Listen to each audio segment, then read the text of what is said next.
So, a few words about Médecins Sans Frontières first, since we are celebrating the 40th anniversary of our organization. Médecins Sans Frontières was created in 1971 by a group of doctors and journalists, and with the purpose to deliver medical services in crisis zones, in conflict areas, as well as in countries hit by health crises or natural disasters. And this, the fact that it was created by doctors and journalists at the same time explain some of the identity of the organization.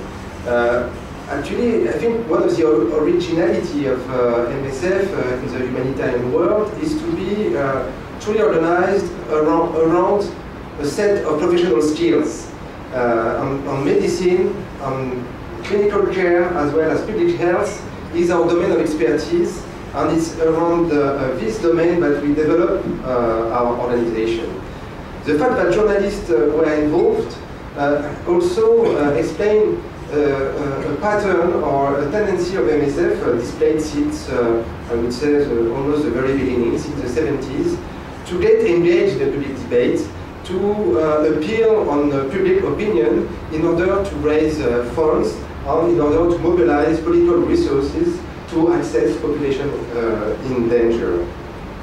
And as a matter of fact, over 40 years, MSF has developed into an international movement comprising today of 21 sections with a budget of around $1 billion US. 93% of it coming from private funds, which is also quite specific in the humanitarian world.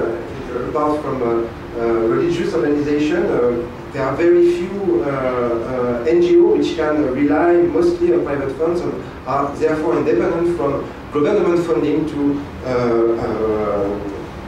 support and to implement their operations. And we are present in 80 countries, deploying around 24,000 people, including 2,000 expatriates, with a range of activities going from highly specialized surgery for victims of blast attacks in Iraq, to mass vaccination campaign in Nigeria, to a response to famine and malnutrition crisis, as it is the case in the Sahel today, or to a victim of torture, as it was the case in Libya and in Syria. So, concerning the book, or? Yes, please tell us a little about the book. The book. So, basically, one of the other features of MSF, I would say, without sounding too self-congratulatory, is to have developed a kind of, I would say, critical reflection on what it does. I work for a center called a small think tank, eternal think tank within MSF, called the CRUSH for Reflection Center on Humanitarian Action and Knowledge, whose purpose is to stimulate critical reflection on our operations, on our communications. And as part of our mandate, we do produce books on analysis. And we started somehow in 1992 to publish on a very irregular basis books on our political environment, called a serious book called Population in Dangers, whose purpose was to try to better understand the political environment in which we are operating in order to articulate ourselves better in the global realm of the international reaction to crisis. As a matter of fact, MSF was born during the Cold War, and is a pretty Cold War organization. And when this series of books was launched in the 90s, we were facing a very different, a very new landscape.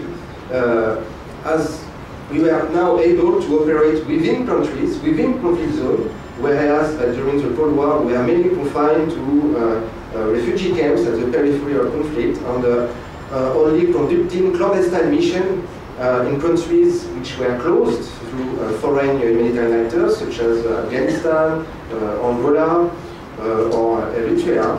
But after the end of the Cold War, countries opened in a new way to humanitarian actors, and we were part of this massive deployment of international actors inside conflict zone.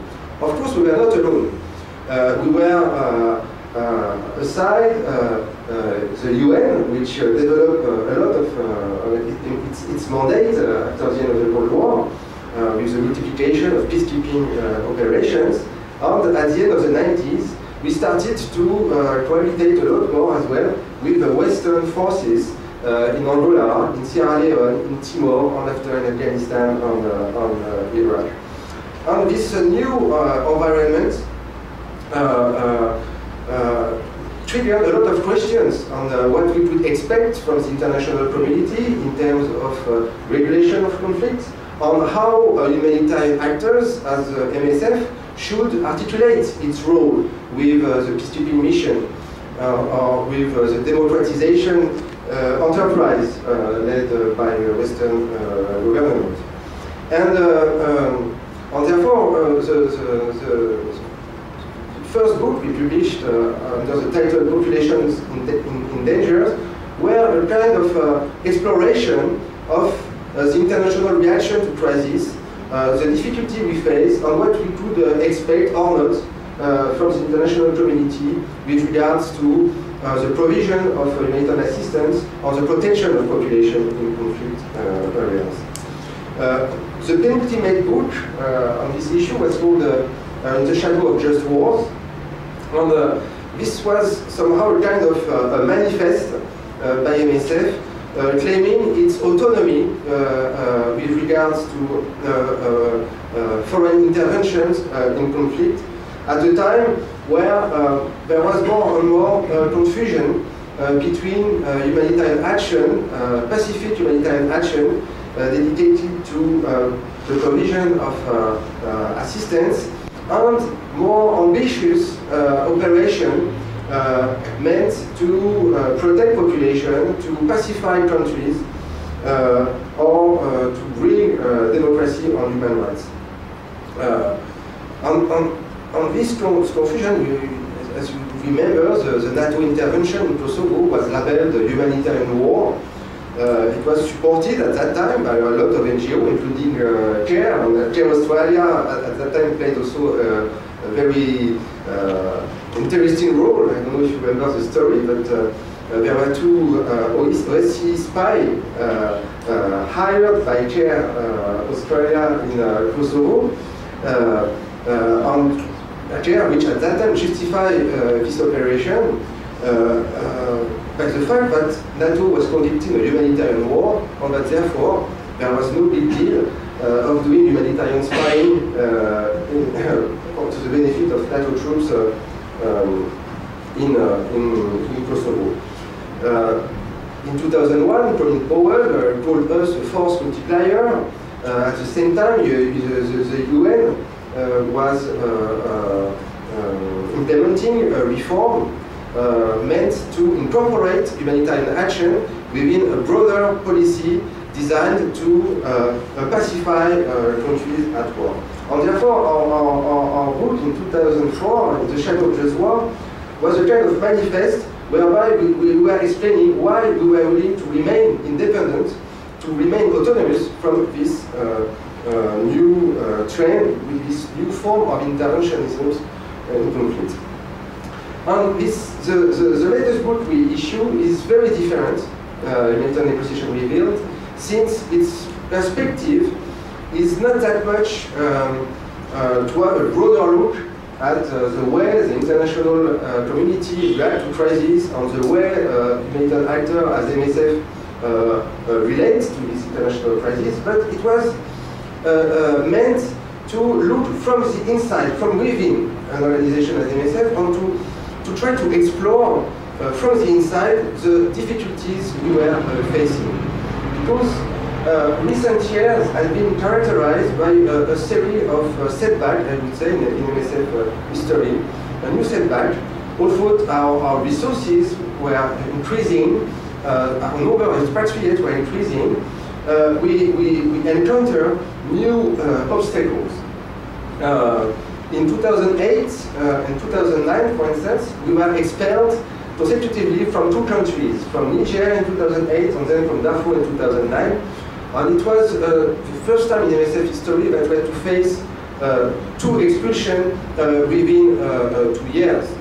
And also, we were encountering more security threats, I would say, with the killing of five of our members in Afghanistan in 2004, followed by the killing of 3 of our staff in Somalia in 2008, another colleague as well, which was killed in 2008 in Central Africa, and kidnapping developed as well.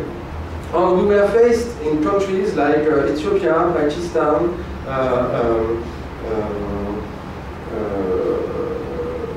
India somehow, with a strong constraint on our operation. There was, we were feeling that there was more control over our operation by the state and by over our communication on our operation. So we had this sense that the humanitarian space was shrinking, but it was more dangerous and more difficult to access population in danger and to develop independent relief operations. And this feeling, which was somehow largely shared among the aid community, you had the same assessments made by the UNHCR, by UNOCHA, by the ECHO, the European Office for Humanitarian Assistance, but all were deploring somehow a shrinking of the humanitarian space, an increasing inability of humanitarian actors to access population in danger. And the main rationale for this trend, the main reason given for this evolution was the so-called blurring of line. As I said before, this new kind of interventionisms which we face since the end of the 90s introduce a kind of confusion between it's a pacific humanitarian action and military and political intervention in conflict.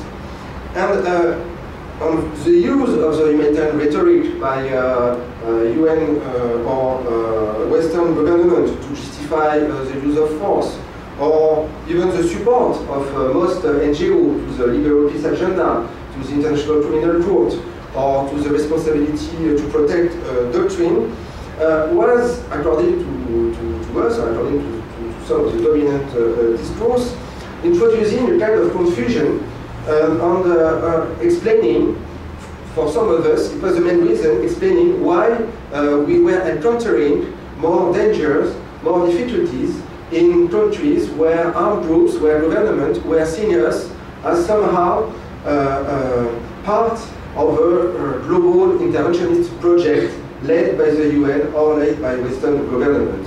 And what we were facing hostilities for this reason. And there, as I mentioned before, there were hard facts to sustain this assessment. And as a matter of fact, after the killing of our staff in Afghanistan in 2004, even though the assassin of our members were not the Taliban claimed responsibility for this murder, stating that MSF was working in the interest of the Americans and that therefore we were a legitimate target for the insurgents. And so the common explanation within the aid world was that if we were confined, if we were more at risk, more constrained, this was due to this blurring of line. At the same time, within the crash, within the small cell I presented before, even though we thought there was some real truth in this, we thought as well that this explanation was a bit short, because it was relying on the assumption that if confusion was endangering us, this tension was a guarantee of free access. But in other words, it would be enough, it would suffice for MSF to be perceived as a truly independent, impartial, and humanitarian, to be accepted by the military regime of Sudan, by the regime in Pakistan, by Islamist group in Somalia, and so on. In other words, this discourse was relying on the idea that it is our ability to work is based on the legal and moral authority of humanitarian laws, on that once an organization has proved itself as truly humanitarian, it would be allowed free access by armed groups. And as a matter of fact, as practitioners, we all know that it's not the case. We all know that our ability to work in repressive regime with armed group is not that much based on moral or legal authority of humanitarian law. It is based on political transaction. It is the interest of the groups we are dealing with for the services we provide, for the money we spend, and for the images we broadcast of their behavior, that help us to carve a space and to open a negotiation room. And that therefore our main challenge is not that much to appear as truly independent and humanitarian, but is to find the right compromise between our interest and the interest of our counterparts. And if we had been killed in Afghanistan, of course, this can be it is associated to this confusion, to this blurring of line. But it is mainly due to the tactic of the Taliban at that time, who were engaged in the destabilization policies, and for whom we were more useful dead than alive. They were trying to prove that the new government was unable to administer a territory, was unable to guarantee the safety of humanitarian workers, and therefore, whether or not we were truly humanitarian was not at stake. What was at stake was the destabilization strategy of the Taliban. And as a matter of fact, since the Taliban started to gain ground and started to control nowadays more than 80% of the territory, and had to prove to the population they control that they can represent an alternative government, that they can behave as a responsible government, we find a new usefulness in this regard, and as a matter of fact, since 2008, we have been able to reopen negotiation channels with the Taliban and to find an acceptable deal, an agreement with them, as well as with the international forces, in order to deploy operation. And nowadays, we have more than 80 expatriates in Afghanistan, including in the most troubled area. And therefore, the core issues for a humanitarian organization, or humanitarian worker, is less to appear truly humanitarian, but to be able to reach an acceptable deal, to reach an acceptable compromise. And therefore, the two questions which are at the heart of this book, which are, what is an acceptable compromise? What is a decent agreement between a humanitarian organization and a government or an armed group? And second question, how do we increase our leverage? How do we navigate the political arena in order to increase our leverage and to reach a better balanced agreement? And to explore this problematic, we choose to do a bit of history. So the first part of the book is a series of 10 case studies based on our recent history, both in one-time country and in country in peace. There is Somalia, Afghanistan, Sri Lanka, Ethiopia, Pakistan, as well as South Africa, India, and even France. And the second part of the book is looking more at 40 years of history to try to see how our compass has evolved, how our moral or political compass has evolved, to see over 40 years how our categories of thought have evolved in order to address this issue. So of course I will not detail each chapter of the book, but it was just to introduce the problematic, and I will let it here. If I can bring you to the present, where the Geneva Convention means very little to some of the modern actors and players in current conflicts, and to the particularly unpleasant one in Syria, which is probably the one that alarms us most at the moment. What do you find there when, as I know, you've come across evidence of torture, and I'm not saying torture is only one-sided, it can exist on both sides, but when you get into a situation where you find kids, babies, children that are being tortured, it's not just a question of healing the sick. What do you actually do about it? What can you do about it? Well, well, two questions. First of all, I will not subscribe to your pessimistic assessment that Geneva Convention are less restrictive than ever. If you look at the war in Afghanistan, I mean, compared to the war in Vietnam, or the way the Red Army made war in Afghanistan, there is less victims. I think war are becoming less violent. And as a matter of fact... Is that because of technology?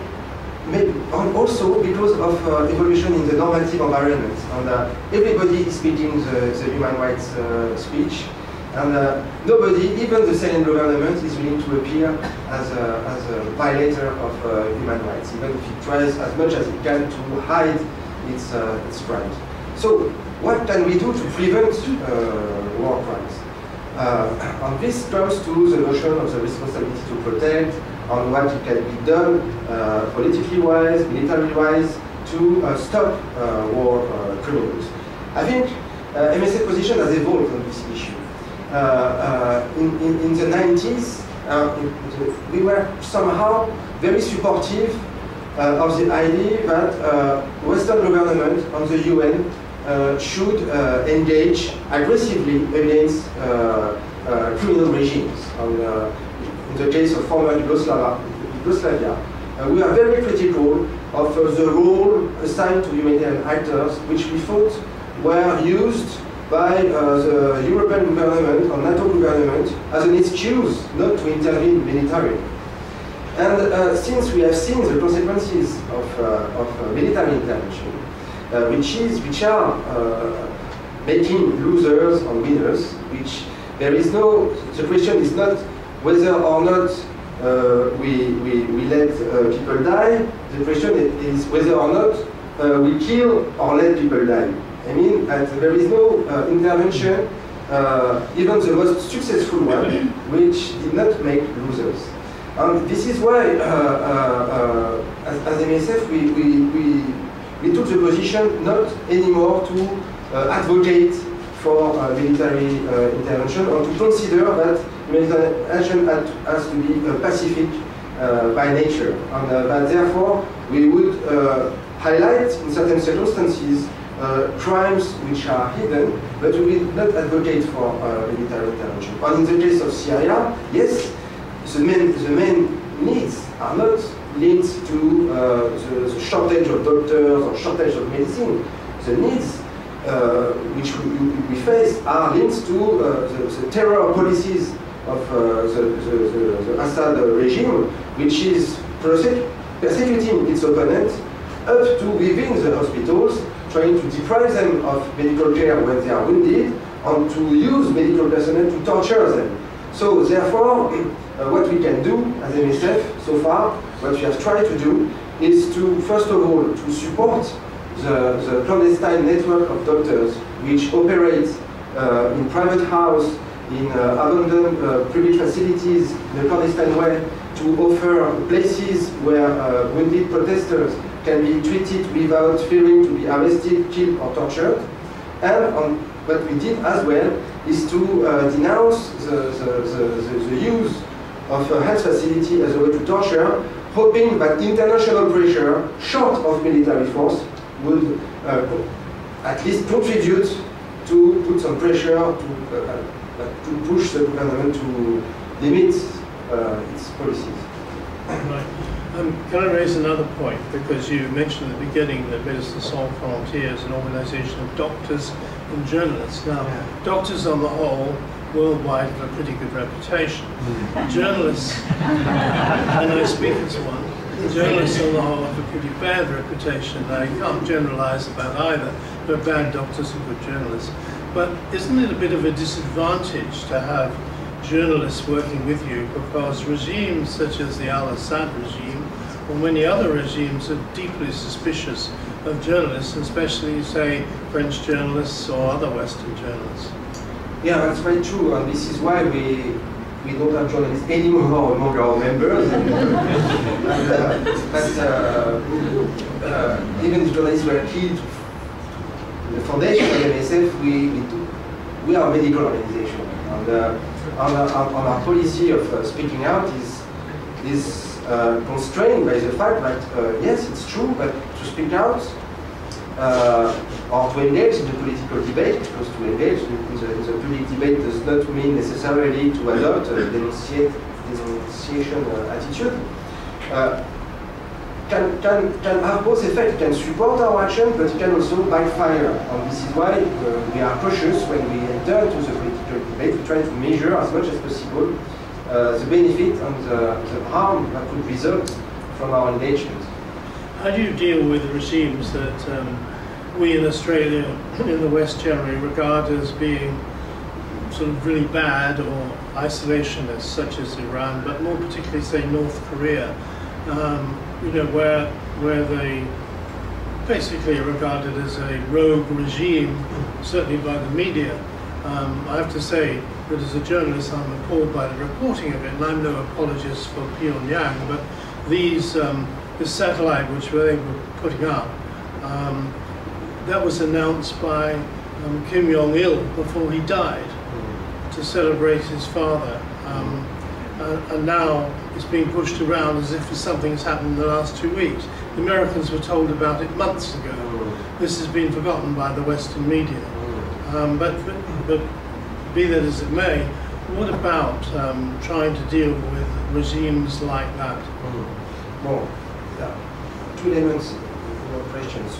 How to deal with world states which are condemned by Western states and by the international community and even considered as criminal, and where even humanitarian assistance could be considered as criminal according to national law, like this is the case in the United States with the Material Support Statute, which to a certain extent criminalize any, potentially criminalize any humanitarian assistance to a group considered as terrorist by the administration. Would it be the Hamas in Palestine, the militia as Shebab in Somalia, or the Taliban in Afghanistan? In practice, but I mean, as Australia is the mother of the SAS, whose motto is "Who dares wins." But we dare to offend maybe a criminal convention for the sake of respecting international humanitarian law. We said that international assistance humanitarian assistance to those groups, as long as we can guarantee that in Al-Shabaab area, that in the Taliban area, or in the within the government of Sudan, is not diverted in excessive way, because there is always part of it, part of the assistance which is used by the party which control the territory. But it is legitimate to allow us to do our job. So we challenge Western government in this regard. Now, how do we deal with governments which are very, very closed, like North Korea? North Korea, we have to admit that up to now, we haven't found any possibility to work in a way that would make us sure that the assistance we bring will reach the children suffering from malnutrition, instead of supporting the regime. And this is why since 1998 we have decided to pull out from North Korea, because of our inability to assess properly the need and to make sure that the resources we were introducing into the country were properly used. And who do you blame for that? We blame both. I mean, first of all, we blame North Korean regime for sure. This is the most responsible for this situation. On the other hand, the way humanitarian assistance, or so-called humanitarian assistance, is used as a bargaining chip by the US, Japan, South Korea, and as a way to buy the cooperation of North Korea in order to demilitarize and to allow international inspectors to investigate about their nuclear programs. We think that the use of food aid as a bargaining chip in times of famine or acute malnutrition is reprehensible. Therefore, we would expect that there would be some pressure on the way, but to ensure that food aid is reaching really the people in need, rather than to use other ways to convince the North Koreans to abandon their nuclear programs.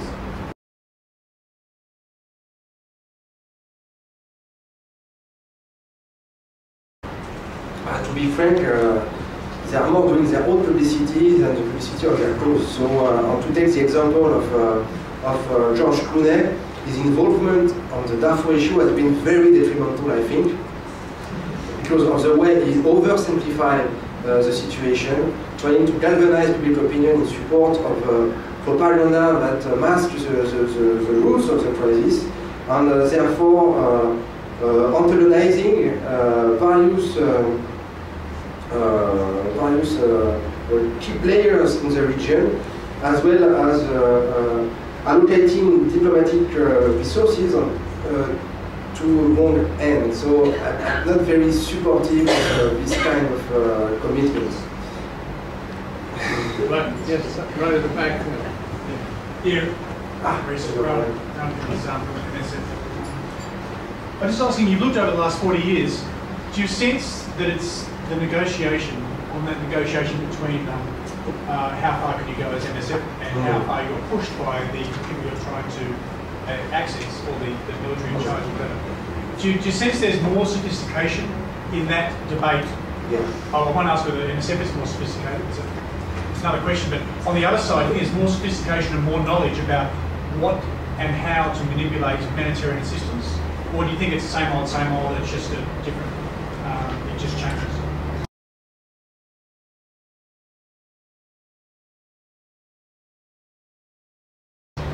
I think both. I think if you look at the way guerrillas during the Cold War use humanitarian aid, such as the Mujahideen in Afghanistan, or the more efficient way, the Eritrean People Liberation Front or the Tigray People Liberation Front in Ethiopia and Eritrea, they were very, very, very clever in the way to use humanitarian assistance in order to control, globalize their population.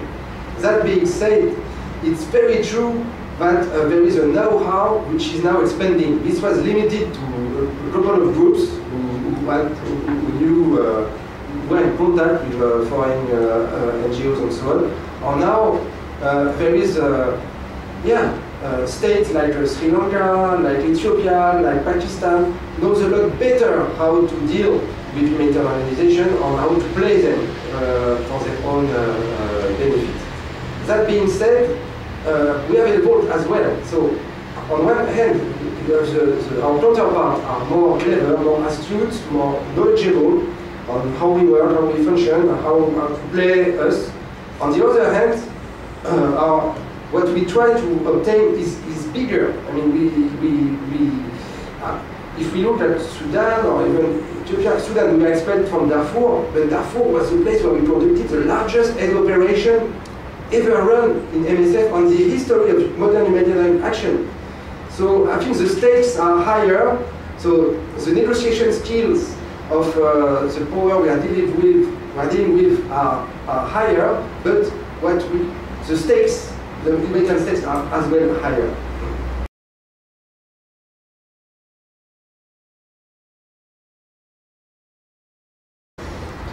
Okay. Well, I think we have to differentiate, but that's a very good question. But for me, you have two different types of what we can call criminal groups. You have the mobile one, which have no social base, like we call the road cutters, the highway bandits, which we face in. Some of them in Central Africa, they are very mobile, and therefore it's very hard to find some ways to deal with them. And you have organized crime, which is territorialized. Yeah. And these groups you know, which exert a kind of racket for protection.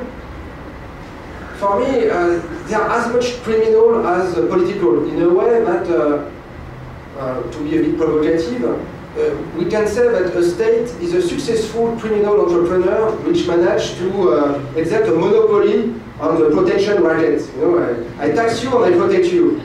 And I think we can have the same type of relationship with some criminal groups. This is the case in Colombia, in I forgot the name of the town where we are working, on the west coast, in a town which is Buenaventura, thank you, which is gripped by a conflict between gangs, but we managed to have an understanding with those gangs because they have a social base and they need they are also in need to give back some benefit to the population they steal or they protect at the same time. And even if you take the case of kidnappers, people who kidnap our staff in Somalia, would it be, we don't know exactly who held our colleagues, but would it be linked to the Shebab or linked to the transitional government? They are all connected to a political movement. And therefore, apart from deterritorialized criminal groups, such as the highway bandit, I think there is no such a thing as a purely criminal group which is totally deprived of social base on which we can play. Or maybe Mexico is, for instance, north of Mexico, I don't think it's possible to have any trade-off with the gang engaged in such a brutal war for drug trafficking. But apart from this, my history in slums, for instance, in Haiti, in Colombia, we managed to make deals.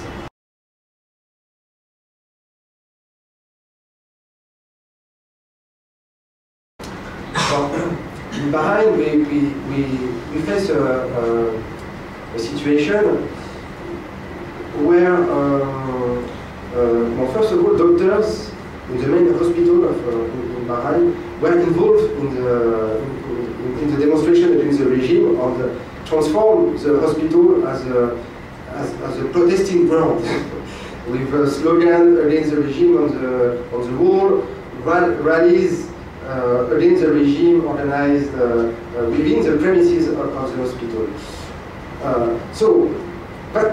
What MSF did at that time in Bahrain is to protest both, to ask the doctors from the opposition to conduct their protest outside of the hospital, and the regime not to persecute people within hospital premises and not to consider hospital as a legitimate target, and so on. With very limited success. It is the same situation somehow as in Syria, and we have to recognize that when civil war enters an hospital, and we have very few leverage, and it is the case in Bahrain, or maybe we have not been outspoken enough to protest against this militarization of health facilities. But the only option is to try to pressure both belligerents to leave aside health facility from the struggle, whether or not they have a legitimate goal to defend.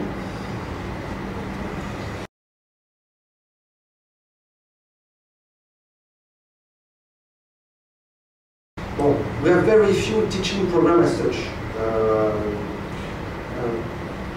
We are thinking of it in places like South Sudan, like Central Africa, where there is no functioning teaching facilities at all. But what we do is bedside training. I mean, I'm talking now about medical training or nursing training and so on. All our staff have internal training, bedside, on the formal training, not for the sake of training people as such, but because we need trained people in our facilities. And as a matter of fact, 90% of the personnel we have are local, are hired locally, and we need to train them. And one of, I would say, the sustainable impact of MSF, even though we don't plan our programs to be sustainable, what is very good and somehow rewarding is to see that after our departure, even though the health facility we used to support usually collapse because of lack of resources and so on, the staff which has been trained remain, or the skills they have acquired remain. And they use them either in other hospitals which are funded by missionaries or other international agencies, or even in private practices, or even in public hospitals with their limited means. But there is lasting impact.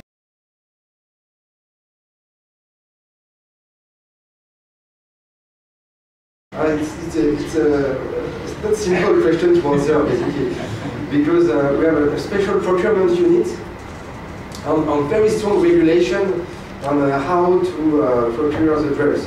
So we have a warehouse under custom in Bordeaux in France with a pharmaceutical license, and we buy our drugs to generic producers, or which have been submitted to a thorough investigation concerning the quality of the drugs they produce, the process they have. And in places like Pakistan these days, or in China, where it is not possible to import drugs, we face very strong difficulties, which are mostly linked to our internal regulation. Our internal regulations are so tight that we find ourselves blocked by our own regulation, because you will have people in the pharmaceutical department preventing field people to buy drugs locally, and somehow it's absurd. Sometimes it's absurd. I mean, it's a legitimate concern, because fake drugs is a real issue.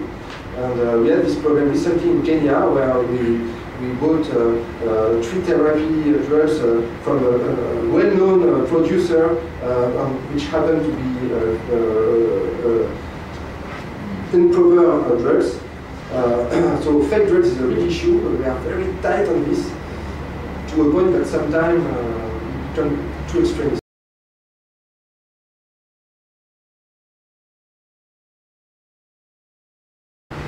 The exact number I don't have in mind.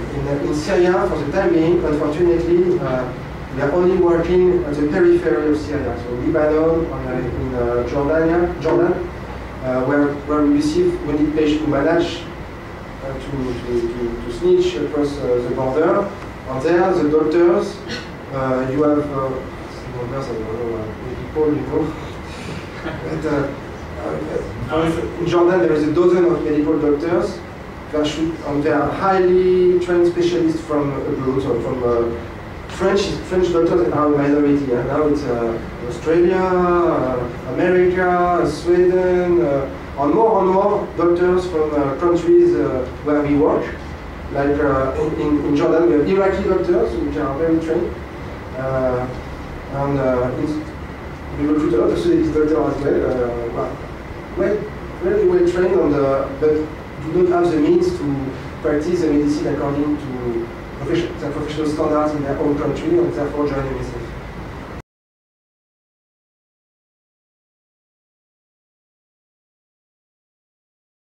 Well, the challenge we have to take the 3 main domains of activities, which are conflicts, global health issues, and natural disasters. I think for conflicts, the challenge we have nowadays is, do we want to become the medical department of ICRC or not? The way we behave, we are more and more reluctant to be outspoken and so on, and we tend more and more to behave as ICRC. I will give you my personal opinion. I think it would be a mistake.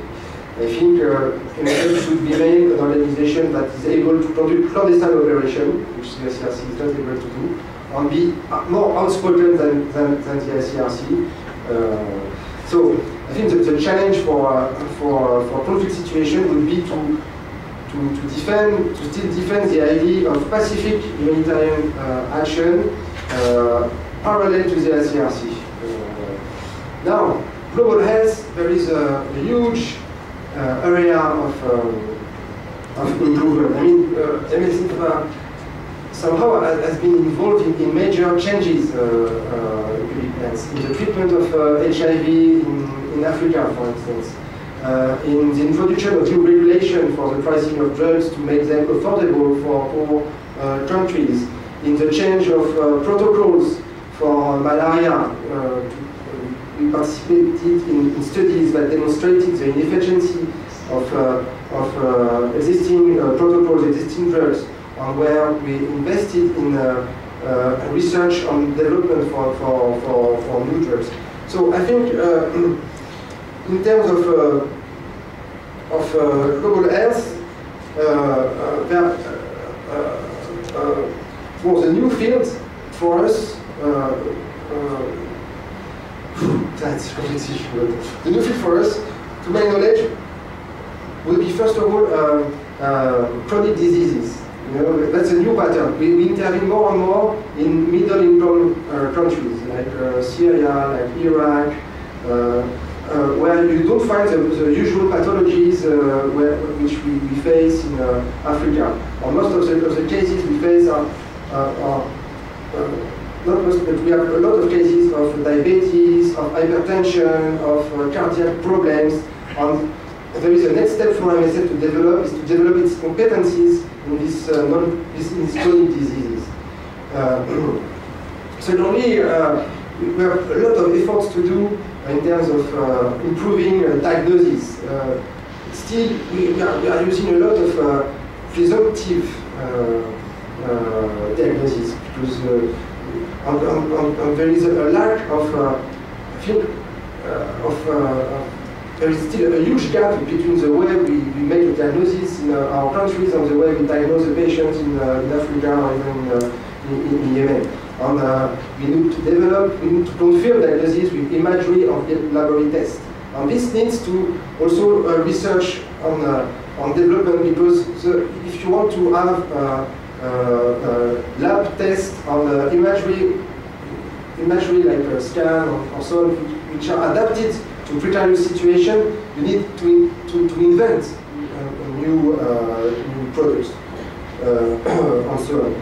Same thing for vaccines. I mean, we are one of the key issues we are facing now is the resurgence of epidemics of measles, for instance.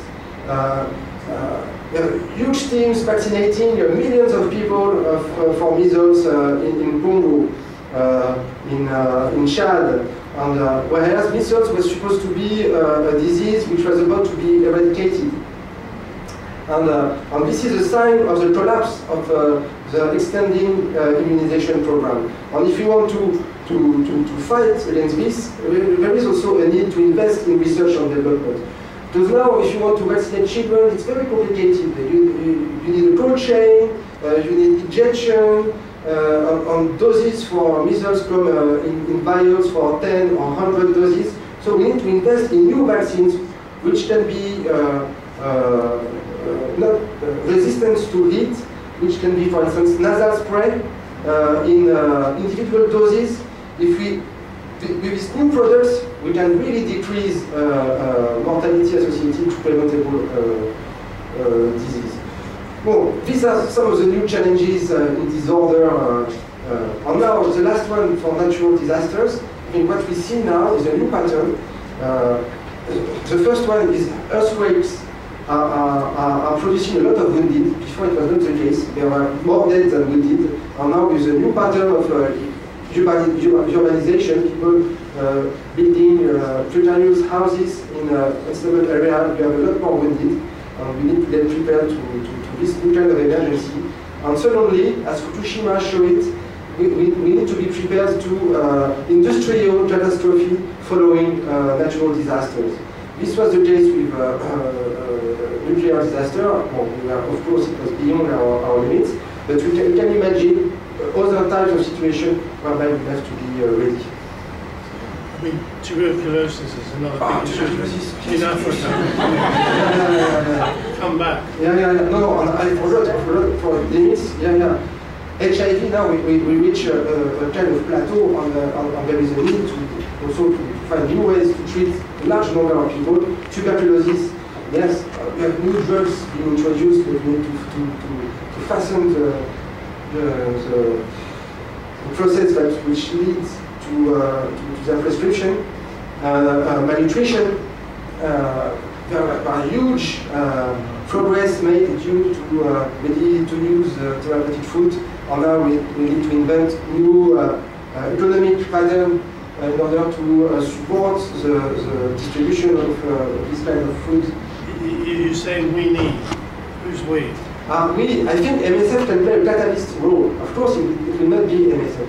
But if we look at the way policies on HIV changed, it was an alliance of interest between activists, association of patients, association of doctors. It was also an interest between states which were fearing a lot this new security threat represented by pandemics.